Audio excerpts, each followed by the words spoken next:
AI influencers, the Barbie movie, Pope John Paul II's theology of the body. We've got a lot to cover today, and I promise it all comes together as I talk to McKinley Czop, known on Instagram as the Sign of Woman. Join us for an enriching discussion about biblical femininity as we cover it across a variety of outlets. My name is Jillian Timo, and this is Rebranding Motherhood. So McKinley, thank you so much for joining us today. I appreciate joining all the way from Canada. Tell us about who you are and what you do and how you developed this platform. Sure. This is all pretty new to me. I only started social media just over 6 months ago, and so it's kind of a new project. But I started it because I like to say I was always haunted by the question, what does it mean to be a woman? And I spent almost a decade trying to figure it out. And it ultimately led to my conversion and many other things. But I discovered such beautiful and rich answers. I felt like I should share them. And so I'm kind of sharing what I wanted to hear 10 years ago in case it helps other people. And it seems to have resonated with people. And so it's been so fun to just be able to connect with people and find people who are struggling with the same things or have had similar experiences and questions. It's been super fun to start some conversations. Absolutely. Now you converted to Catholicism. Were you any type of Christian before that? Yeah, I grew up Protestant. I was the pastor's kid for the first 22 years of my life. I mean, I guess technically still the pastor's kid, but me and my husband became Catholic a couple years into our marriage. He converted as well. How did that come about specifically? Similar for both of us, but also a little bit different. Reading Pope John Paul II's theology of the body was really big for both of us. And that's where I first started to find satisfying answers to my question about what does it mean to be a woman and what is femininity? And so both of us reading that, he was the first one to read it. He suggested it to me and we just kind of fell in love with it, not just because it answered our questions about the person, but it made sense of like, who are we as humans? Where did we come from? Where are we going? What's the meaning of salvation? Like, I just kind of put it all into a story that made sense, and not a story in the sense of like a myth, but it just painted the whole story of Christianity and humanity so well. We just kind of fell in love. And then we went to a Christopher West conference. I don't know if you know Christopher West, but he's a big theology of the body guy. He's kind of the speaker for that world. And in that moment, we kind of converted. And it took a couple years after that moment until we actually came into the church. But it was kind of during that conference that we had a real conversion of heart. So how did your husband get his hands on the book in the first place? Were you both searching for some deeper explanation? Yeah. So it started when he was at work. He had a non-Christian friend ask him, what do Christians believe about sex and marriage? And all he could think of were, do this or don't do that. He's like, that's not a very good answer. I want a better answer than just a list of ethics, I guess. And he'd heard some friends who did a book study on theology of the body. And so he's like, kind of remember the title. So he typed it into Amazon. It came up and he was like, this seems interesting. He literally just ordered it and started reading it. Yeah. So you were hooked. Yes. Yeah. Mm-hmm. Didn't take much.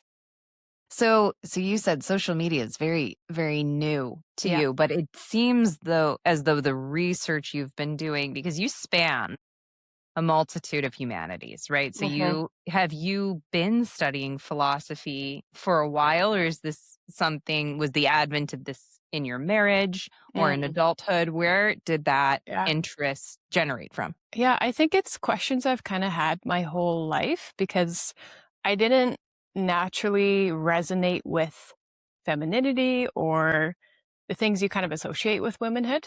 I was more of a tomboy, and honestly, I didn't see the value in femininity or what it brought to the table. And so as a teenager, I started to wrestle with those questions a little bit more.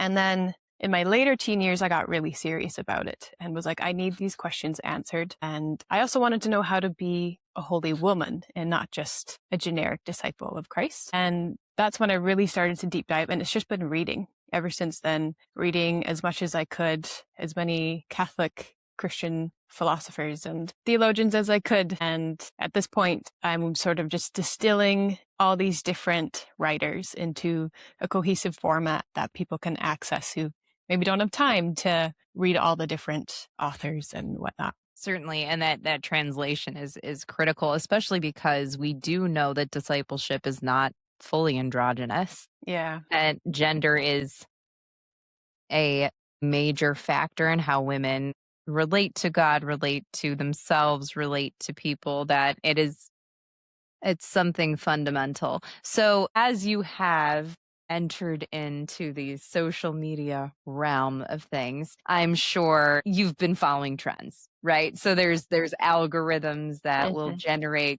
what it perceives to be associated content, and I'm wondering your opinion on a few things that we're Mhm. seeing, Yeah. because I think one of the most intriguing things to do is to marry our deepest convictions, to weave them into what we are seeing in front of us and come up with a critical analysis.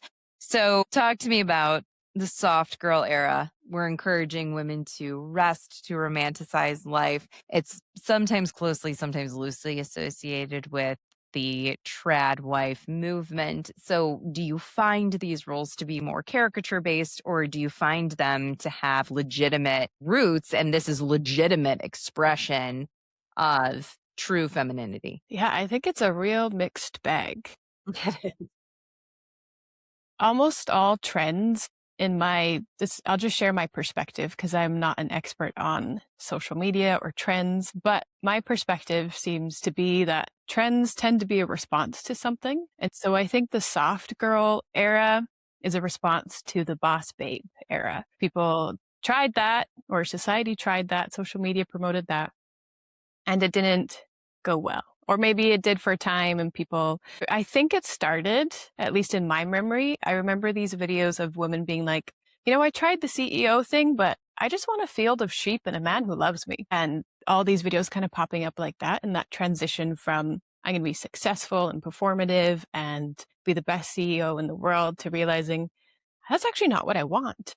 And now it's kind of flipped to the other extreme where it's like, if you do that, you can't handle it as a woman. Your physiology isn't capable of being the CEO or handling a lifestyle like that. And the script has totally flipped into what you need is to be surrounded by, in some cases, fluff, like if something happens in your day that disturbs you, you gotta pour yourself a glass of wine, have a bath. Or where there's truth in it is the idea that there's beauty in a slow, simple life. And there's a lot of beauty in it. And so you kind of get both, where you get that, where it's true that the slow, simple recovery of that lifestyle is really wonderful and beautiful. And you don't need to be the boss babe in order to have a fulfilling, beautiful life. But then it also gets turned into what I was saying, where it sort of becomes fluff or fragility, where you're told you can't handle anything. You need to sort of prop up your life around you so that your nervous system doesn't get out of whack or whatever, instead of teaching women that they can develop resilience and just kind of both focus on isolated things, right? The boss babe focuses on a strength that's performative and putting your head down, getting the work done, and ignoring the soft side. And the soft girl era focuses on the soft side and demonizes the version of a woman that would be pushing through and doing hard things. And yeah, so I think they both miss something, but I guess trends are kind of like that. They kind of narrow in on one aspect of something and focus on that. So when you try Great to, point.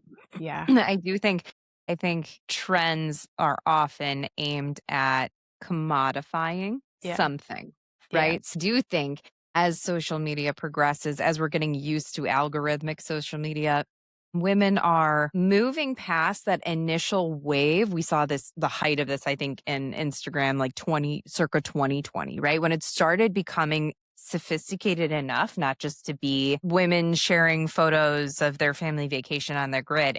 It was becoming a business model for hmm, many people.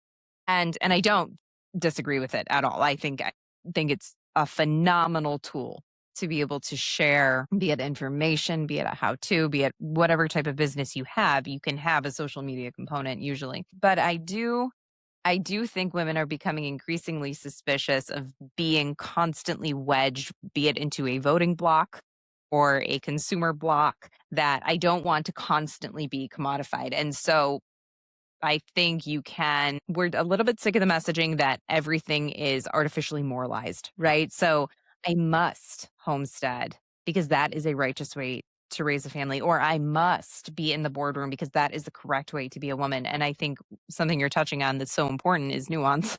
And Mhm. that's what the conversation we wanted to open up here. And we said, goodness, when we were scripting the concept of the show, it was that this is such a broad and yet very nuanced conversation is how is motherhood often branded and what do we buy into? And then what yoke does that put us under if we start to feel isolated into a trend and how difficult it can be to break out of trends that we've assigned a lot of priorities to. And I agree with you that that can happen. And I think mothers, a lot of mothers know we are trying to do it all. We're not trying to do it all every day. Mhm. And I do agree that there's a lot of corporate structures are set up for consistency. You know, my husband and I talk about that. One of us has a corporate job, one of us does not. I do not. And so I see the structure that is built into his career. And that is something we electively and gratefully signed on to. But it does pose some interesting trade-offs. And I think every family has to make continuous decisions about those trade-offs, just like you have to make continuous decisions about trade-offs when you expand the family size, when you move to a new location. And I think we are sometimes funneled into a place where we are afraid to make different trade offs given varying seasons in family life. All that to say, being constantly branded, I don't know that it is good for anyone's identity, as that is something that is developed over time. And I think faith teaches you that you anchor yourself to aiming up, but you go through rounds of development to carve out increasingly optimal results. And so that's something I do see a lot from your content is you yield a little more academic, right? You yield less into moralizing everything, and yet everything you share has moral weight. And so it's interesting, right? And I think the difference I'm seeing there is an emphasis on academic research as funneled through the lens of Christian and specifically Catholic faith. And so I think it's interesting to say, well, what is keeping this person from lapsing into trends that can be easily commodified? And so I guess my next question would be, are any of these trends helping recover biblical order, or is it more, what are you seeing, more stylization of it? Yeah, it's a good question. I think there's something beautiful about women trying to recover the beauty of motherhood. When I was a teenager, most of the mom content was older millennial moms who had been told their whole lives that maybe motherhood wasn't important. But now they've become moms and they realize it's really difficult and important. But they don't, because society told them it wasn't important, it kind of devalues and tells them it's almost like gaslighting. It's like your experience can't be that bad if it's not an important thing. And so they took to social media in droves, with the messy bun and the sweatpants and the tear-stained faces of just letting out all of their grievances about motherhood and how difficult it is because they didn't have space in culture to talk about that. And so they started creating that space to talk about the hard parts, seeking the validation for this is actually hard work and it's important. But unfortunately, one of the side effects of that was for a lot of young women, it sort of undignified motherhood when all they saw was messy hair, sweatpants, and women who looked like they kind of hated their lives. Not that that was the goal, but Yeah. it's kind of one of the things people picked up on. And so then you had this resurgence of women going, no, motherhood could be beautiful. And you can wear dresses every day if you want. You can learn how to make food slowly and intentionally and live in the rhythms and be nourished by that. So again, I think it was kind of a response, but then that continued on. And I think there's still some of that happening. And so it's hard to talk about sort of the trad or trad wife thing because there's the aesthetic version, which is just kind of trying to show womanhood can be beautiful, motherhood can be nourishing. And then there's the where it gets moralized, like you were saying. And it's like, you have to do this. You have to wear your pretty dresses and your apron and make sourdough bread in order to be a good Christian mother. Or you have to be passive and you can't say no to your husband. And things start to get prescriptive. And then that's when it becomes a problem. So I love the resurgence of beauty and that side of it, but I don't like the prescriptive models for family life and attaching consequences to it if you don't do it. I think that can be a problem. Speaking of prescriptive, have you seen, I just found her, and she, if you can call it is new to social media as well. Have you seen the AI influencer? Olivia Brandon. Yes, I checked her out recently. Yeah. That is freaky. So for those of you who don't know, so I just found this out. I've seen these videos popping up and I'm thinking, okay, just generic blonde, influencers, some, heartfelt content. And then I saw an expose. It is an entirely AI based influencer. It is a bot. That's and great. these videos are so convincing. Yeah. What yielded this posed some interesting questions. So I'm starting to view some of its videos, and this influencer is like discussing religion and faith. And I know recently in the Catholic Church, Pope Leo actually banned priests from using AI to generate homilies. And so that was interesting, right? So I'm looking at this influencer, and on one hand, I could see a school of thought where people might say, well, AI is, in essence, a culmination of material that people in the real world, real people, put into the internet. And then these large language models, they weigh words different weights. And so it'll pull words into a discussion as it anticipates significance. And so there's a school of thought that says, well, if this is significant to a number of people, what is wrong with creating a culmination effect and then producing content from an AI influencer if it's accurately reading what is most important to people anyway? But then there's a school of thought that's just feels a little akin to like the pornography industry to me. There's this ideal woman out there who can say all of these convincing things and be this culmination effect of this type of goddess, and it's just not real. Yeah. And so I'm trying to articulate, you just feel something, just common sense. You never want to abandon common sense. So you just feel it's wrong in your gut. You know that there is a spiritual reality. I am a spiritual tripwire. I am happening on right now, but I'm interested to hear your thoughts on what it means to have this ideal figure of a woman who isn't real to people who might say Photoshop wasn't real in the 90s and we looked up to those women and their physiques anyway. Yeah, I actually had the same thought as you, that it feels like pornography feels, where it gets you hooked on something that's not real, and then it changes your view of reality. And so I think a good question to ask is why? Why do we need it? And my answer would be you don't. It reminded me of, have you seen the Girls Gone Bible podcast? I have not. No. Okay, so it's two beautiful young women who have very similar heartfelt conversations. Yeah. Yep. Actually, I do that. Yeah. They were on OnlyFans, weren't they? Oh, I don't remember. Or were they? Yes. Messy pasts. Now I'm not sure the story, but I'm like, they're doing a great job. Just let them do it. We don't need AI mimicking what's true and real, because it just isn't. And so, yeah, like I said, I think it just poses a danger to teaching us, even not like subconsciously, because consciously we know it's not real, but subconsciously, just like with porn, we're training our mind to view something as real, and you stop wanting the real thing eventually. Right. And we have to care enough about what that may develop in us. Does it develop expectations? Does it develop appetites? These things that we have to care for ourselves on a deeper spiritual level. Yeah. In order to make those questions relevant. There's a resurgence. They say it's like the revenge of the English majors lately, right?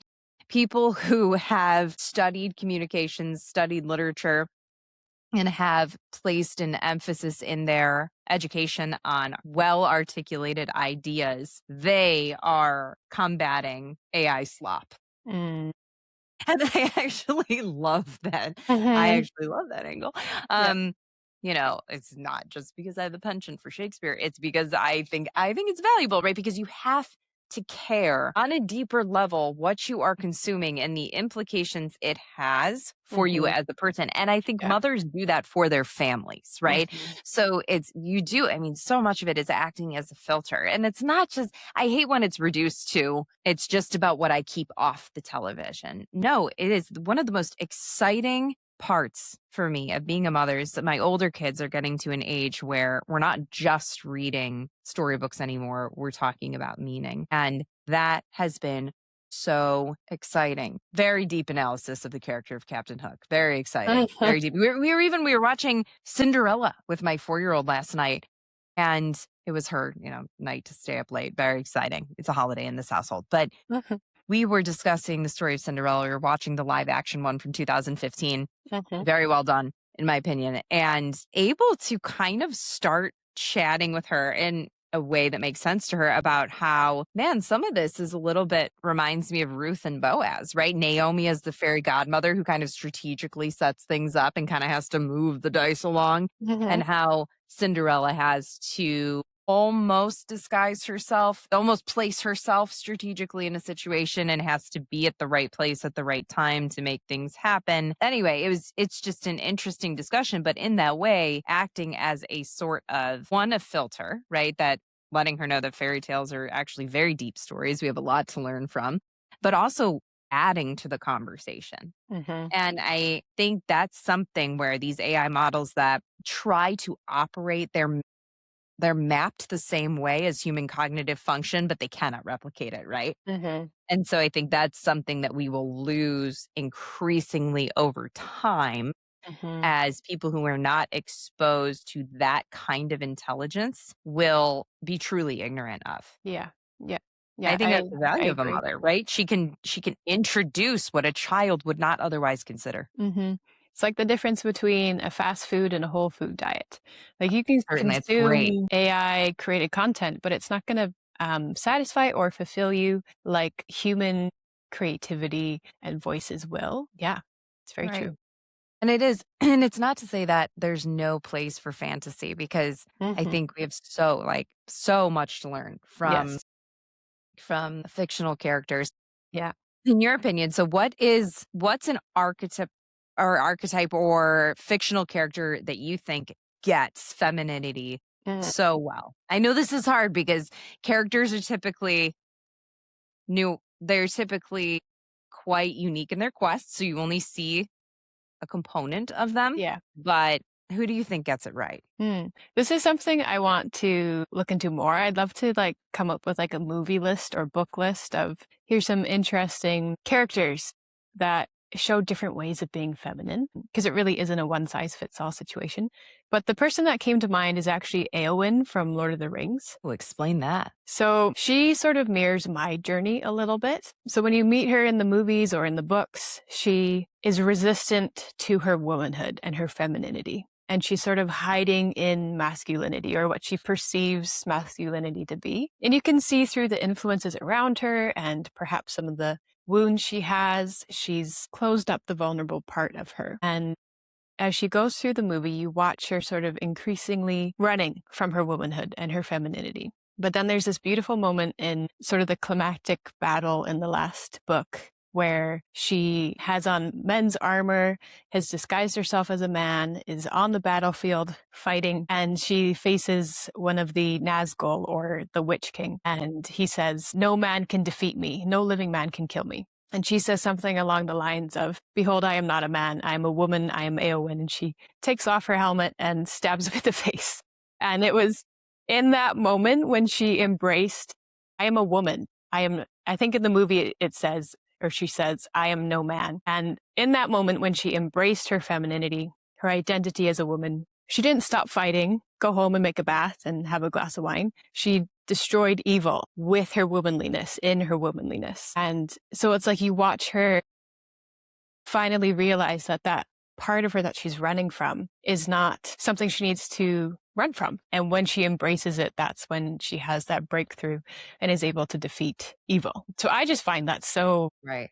cool and And relatable. inspiring. Yes, very relatable. What do you think it was in your adolescence that made you resist femininity? Mm. It's a good question. I think some of it was natural. I just am a little bit more, especially as a kid, was more of a tomboy. I wanted to be free to run, jump, and climb. So dresses were just like a no-go. I remember doing cartwheels at church in a dress and asking my mom, Mom, can you see my underwear? Like, I was like, I got to test this out because I don't want to stop doing cartwheels, but you put me in a dress. So I guess we got to make sure that nobody's being flashed. And so there's some of it was natural.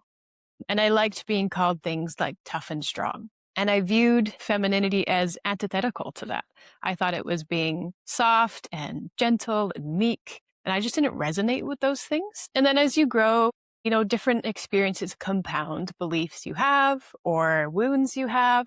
And then in my later teen years, I experienced some trauma that really drove home, I don't want to be a woman. And then that's when I sort of had the shift of, it's now imperative that I answer these questions about womanhood because I don't want it. So somebody needs to tell me why it's good and why I should keep it. And then it started the journey of looking for answers and finding answers. So I think some of it was natural. Some of it was experiences, pain, wounds, all kind of building into just like Eowyn wanting to run from my femininity. And needing a convincing endorsement. One that can be in part aesthetic, of course, but moves into other areas that are highly consequential for how we want to organize our lives and what enterprises we're very likely going to take part in if we can first resolve ourselves to what does femininity, what does masculinity, what does a spectrum of traits mean,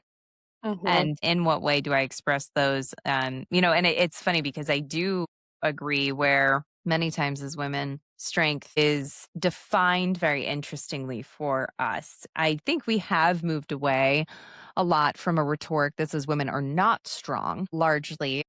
I do think that our strength is ill-defined and there's a lack of well-articulated, convincing argument for a woman's strength not detracting from her femininity, that it is encompassed in it and it's a vital and critical part of it. So I would say you talk about womanhood and femininity as a reflective particularity of God. Can you explain what that statement means? Yeah. So generally, or typically, when we talk about masculinity and femininity, we define it by a list of traits or behaviors, like men are logical and tough and women are emotional and empathetic. But that's not actually what masculinity and femininity are. Traits can express your masculinity and femininity, but Genesis 1:27 says, let us make man in our image. So in his image, he created them, male and female, he created them. I'm paraphrasing, so I might be slightly off. But the point is that he says, let us make man in our image. And then he says there's two different ways to be made in the image, male and female. And so as humans, we all bear the image of God, but there are details in our humanity that are different because we were made differently. So male is one way to image God, female is another way. And so our maleness and femaleness image God, which in turn, it's the same thing as saying masculinity and femininity. So masculinity bears the image of God, particular details, and femininity bears the image of God in different details. Does that make sense? It does. What would you say to, say, a young woman or a young man who's unconsciously even bought into a lot of the cancer spread by Michel Foucault leading into queer theory? All relationships are really just a power struggle, and it's a constant grabbing of traits to try to piece together that which is most advantageous and powerful. And I need to be able to collect all of those things in my collection. And therefore, and then that kind of mixed in with a lot of popular rhetoric about being able to be transsexual in a multitude of ways. How would you help someone divorce themselves from particularities that to define that in a way where they're less threatened by power struggles? in how they are going to define themselves or how they're going to mold themselves under something that was defined for them in an originating design while still being a unique human being. I think there's obviously a lot of things, but one would be bringing the conversation around masculinity, femininity, maleness, and femaleness into the realm of metaphysics. So metaphysics is the branch of philosophy that studies the first principle of things. So like being and essence, the what it isness of something. And when we start talking about masculinity and femininity as our essence as men and women, it helps us to kind of relax a little, because that means when you tie that femininity is your essence and that essence is the image of God placed on you, the value isn't that you are empathetic and receptive and nurturing. The value is that you reveal God. You reveal something about God. And this transcends your personality, your likes, your dislikes, your strengths, weaknesses. It's something you embody and symbolize rather than something you do. So it can affect your traits and behaviors. You can express it.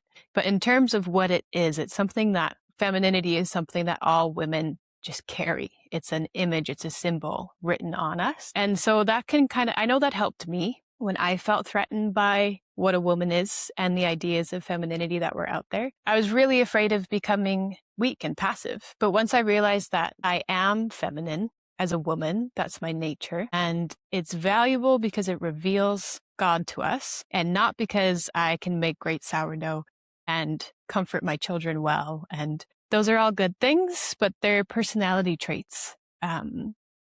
So I think training the conversation that way just takes it out of the realm of you got to become this, you got to do that, you got to change. And that's what is the foundation for being open to change anyways. Once you realize that you are good and you're valuable because you reveal something about God, and it doesn't actually have to do with you, what you do, what you say, and your personality. It's just the dignity you have as a human. I think that's one thing anyway. It does. And it's interesting. So I grew up doing youth theater, and it was always easier, whatever role you were cast in, could be a role you were very excited about. It was always, for some reason, in my mind, much easier once I saw someone else performing their character to make decisions about that character, and almost at times wish I had been cast as the other character, because seeing it from the outside, I could jump right into that expression and know how I could change that and how I would do it, and how maybe even a pride. Maybe I could do that better, but I would have a hard time embracing my own character and building that perceivably from the ground up with being given, a minor instruction manual. Scripts are meant to be flexible with how you develop the character, right? And so I always question, why did that seem easier? Why did the concept someone else came up with seem easier for me then to almost want to jump into that? And so I do think kind of what we were saying is it's easier to embrace traits that we see played out in front of us, and to maybe reject other traits that we perceive. If I lost assertiveness, if a lack of assertiveness might have been linked to a wound, I cannot afford to lose that again. And does embracing my femininity require that I relinquish that? And so that can be very intimidating for young girls who are growing. And we joke about it, right? I joke about wearing sparkly dresses and then coaching 3 basketball teams and screaming like Bobby Knight, which, for full disclosure, I also do. But and it's funny, but why is it funny? Because you can be both. Yeah. And because it looks a little comedic to be both, but you can. But I think what you're touching on is your femininity does not boil down to that.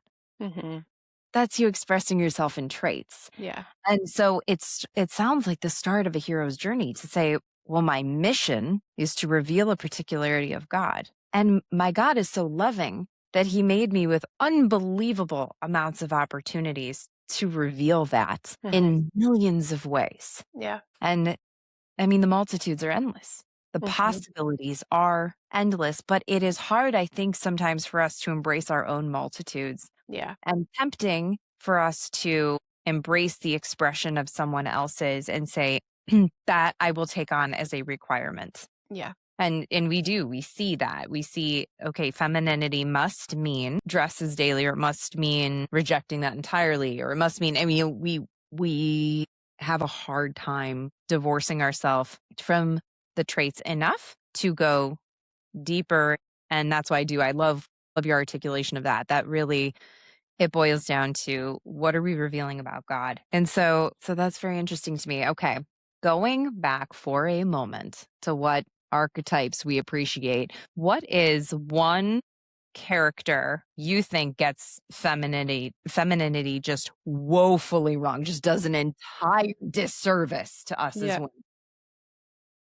I have a hard time thinking of a specific character because there's a lot, One, because it's always hard to capture the fullness of a person in a story. But what I thought about is it's sort of a type of person that we see a lot, a type of woman that we see a lot in media and TV shows and movies. And it's sort of and this is just a personal irritation of mine. It's the woman who becomes a mother and loves her children, loves being a mom, but all of her narrative is sort of a victim mentality. Like, I'm a victim of motherhood. And I don't know if you've seen The Summer I Turned Pretty.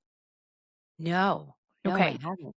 I heard so much about it online, and there was a lot of debates around that show. So I decided to watch it. And the character that stood out to me was the mom. So the mom of the teenage daughter. And her sort of story arc or character line is she's been oppressed by motherhood for the last 20 years. And now she's going to go back out into the world and recover her true self and start prioritizing herself, and is kind of mad at the people around her who sort of thrusted motherhood on her or didn't let her, who just was like low-key oppressing her. And so those characters always say things like, I love my children and I don't regret having them, but, and then they go into how difficult it was and they don't even know who they are anymore. And now they're going to set out to find their true self. And so that sort of narrative always drives me crazy because, yes, motherhood changes you and you are dying to yourself every day, but that's a good thing. And there's obviously a difference between being a doormat,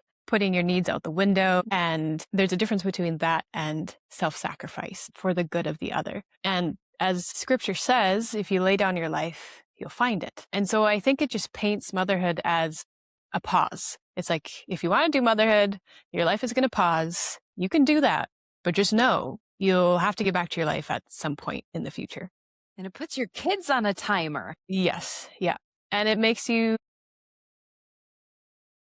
living in that victim mentality just drains the life out of whatever you're doing. And so I think that they characterize it more in shows because it is a character. But I just don't like that. I think it just belittles motherhood, I think. And I find that very unsatisfactory. Certainly. And quite limiting. Akin to that, I lasted 10 minutes of the Barbie movie and I had to get out of there. So the opening scene of the Barbie movie, which I should have known. Greta Gerwig, what are we doing? So it was entirely annoying to me. So it starts off in what is supposed to be, I guess, a dystopian backdrop where nothing grows. So I found that to be interesting. Yeah. You can tell the ground is cracked. It is not fertile. It is not life-giving. It is not lush. And there are these little girls, dressed like caricatures of themselves. And they're supposed to be in basically Little House on the Prairie garb. And they're playing with baby dolls. And this sophisticated British woman is doing a voiceover from what's evidently supposed to be a very elevated place in thought. And she talks about how the only baby dolls that existed before Barbie were babies. So the only role that little girls could play with dolls was mother. And I find that interesting. I've said this before. My mother was a NICU nurse. I used to beg her to bring home expired supplies from the hospital because I ran my bedroom like a NICU unit. I had every baby. I knew how many cc's of what they needed. One was ready to come out of the incubators. Yeah. Of course, I looked forward to parenthood, but I ran a very successful NICU ward at age 6. And, but these little girls as they're playing, and then who shows up on screen but this gargantuan figure of Barbie in a swimsuit. She's very glamorous looking. Not only do the little girls abandon their baby dolls, as the narrator talks about how their own mothers, were very likely highly ambivalent to the enterprise of motherhood and were chronically annoyed and exhausted by them at the same time. But then Barbie appears. And not only do these girls cast aside their baby dolls, who they were really treating as real babies just a moment ago, but they start bashing these dolls' heads in. And the dolls are shattering to pieces, like from what would be their skulls. It's quite sickening and disturbing. Yeah. And then, of course, the narration goes on to describe that even though Barbie now gets to be whatever she wants to be with her own money, and she gets to have whatever career she wants, that their equality or their end goal still had not been achieved. And that is where this story starts. And it's interesting because there's kind of an insinuation there by Gerwig, in my opinion, that we will not achieve our end game of feminism until motherhood is abandoned entirely, until any relational obligation is abandoned entirely. So I had to get out of there, and it was weird and it was disturbing, and said 4-year-old was a party to that weird 10 minutes that I'll never get back in my life. I just, and she's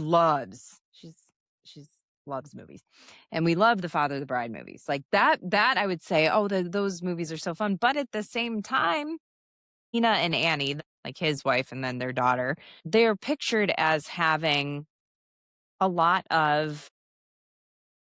pictured as having it all. And they have their work, they have their family, they have their pursuits. And I think it's beautiful. But throughout those movies, throughout the plots of both the first one and the second one, you never lose the emphasis on family. Actually, that's what makes Steve Martin's character so comical, is that he has such an emphasis on family. He is resistant to change. And so that's pretty funny. But yeah, Barbie movie, 0 to 10, don't recommend. Tried to. Big fan of Ryan Gosling. Should probably go watch A Place Beyond the Pines instead, though. Yeah. So anyway, I want to talk more about piercing beauty. You use the phrase, and you have content that you're really gathering, you're pouring into, you're creating, you're able to distribute now based off of a lot of your research. So can you tell us a bit more about that project? So like I said before, it's sort of the culmination of many, many years of reading and praying and talking. And also, I haven't said this yet, but meeting healthy women. That was after all the study, I think it was about 3 years ago, I went to a women's group. And for the first time, I was like, wow, I think I'm seeing healthy femininity, like in real life. And it was so cool. So the learning process was all sorts of different things, predominantly just personal study. And then a year ago, almost exactly a year ago, I read a book that sort of brought everything together. And that was The Eternal Woman by Gertrude von Lefort. And it had me go back over my notes over the years. The way I learn is usually to repeat what I've learned. And so after reading a book, I would sort of write notes on that book just to help me comprehend a little bit better. Anyway, so I had years of notes. And when I looked back, I realized this is like a full paper. Like there's a full cohesive thing going on here. And so I was like, you know what? I'm just going to try. I'm just going to put it all together and see what comes together. And it was more for my own sake. I was like, this will be fun. And so I started doing that, and it took a couple months because I have 3 kids, 5 and under. But when I could, I would write here and there. And by the end of it, I was like, you know what? This is at least really helpful for me. And I decided to send it to my priest. He's a lovely, very knowledgeable, somebody I trusted to, one, read it and tell me if it was fluff or heretical. Because I was like, I told him, I was like, can you be my heresy editor and let me know if there's any heresy in here or if I'm on the right track?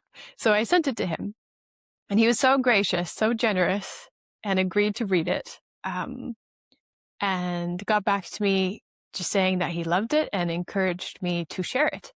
And the first thing he did was give it to his daughter. So he was an Anglican priest that became Catholic, and is now an ordinariate priest. So he's Roman Catholic, but he has a family, is the point.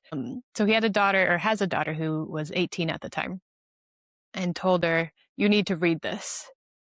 So I was like, that's a pretty good review. Like, if you're going to give it to your daughter and tell her, "You need to read this," that's a good review, right? That's an invitation for formation. Yes. I don't think you could get a better review. Yeah. Yeah. And so I was just so touched because I had been living sometimes I compare motherhood to Jesus's 30 years before he started his active ministry, his public ministry, where he's in the quiet, in the private. We don't really know what's going on, but he's being formed and he's growing, like, as a man, going from a child to an adult, and all the formation that happens in that. And sometimes I feel like motherhood, especially the early years, is a lot like that. You don't see what goes on, really. Most of your life is it's not in the private eye at all. And so, or public eye, sorry. It's not in the public eye. It's very private. And it's very internal. Like, your processes, your change, the things that are happening, it changes you internally a lot. And so this was the first time that I started to express some of the things that had changed, or that I'd learned, or that had formed me. And it was just so beautiful to have this fatherly figure say, "This is really good and beautiful, and I think you should share it." How often do you have access to a priest who has a daughter? So you Yes. had a double. I know. Double in there. It was perfect. Yeah. Right.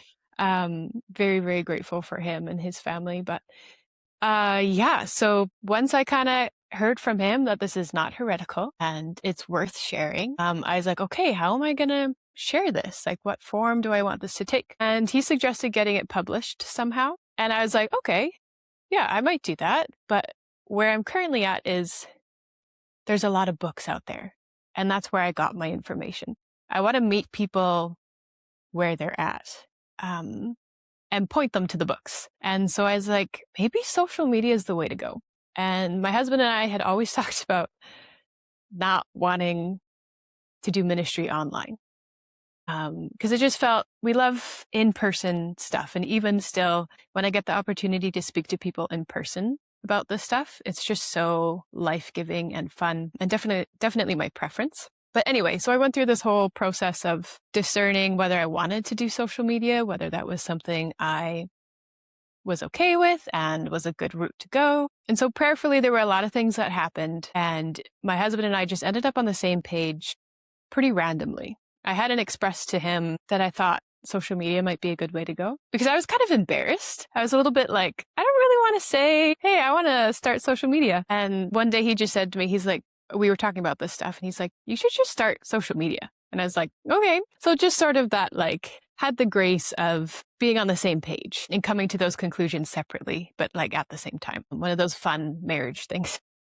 It is fun. I always say this, my husband and I go on long walks, and that's where our best discussions form. I always say we turn the Rubik's Cube, and sometimes it's the slightest shift and the biggest adjustment. And funny how that works, and funny Yes. how that current can be running through you independently, and then to present it at the table together that you're feasting at. Yeah. That's the creative work of marriage. Mhm. That's where the magic happens. It is, certainly. So I do want to get into a final definition here of, you talk about imminence and transcendence. And I just want that to be included in this discussion, because I do think it kind of brings things home, and is just another great way to discuss some of the deeper principles you're talking about. So can you expand on that a bit?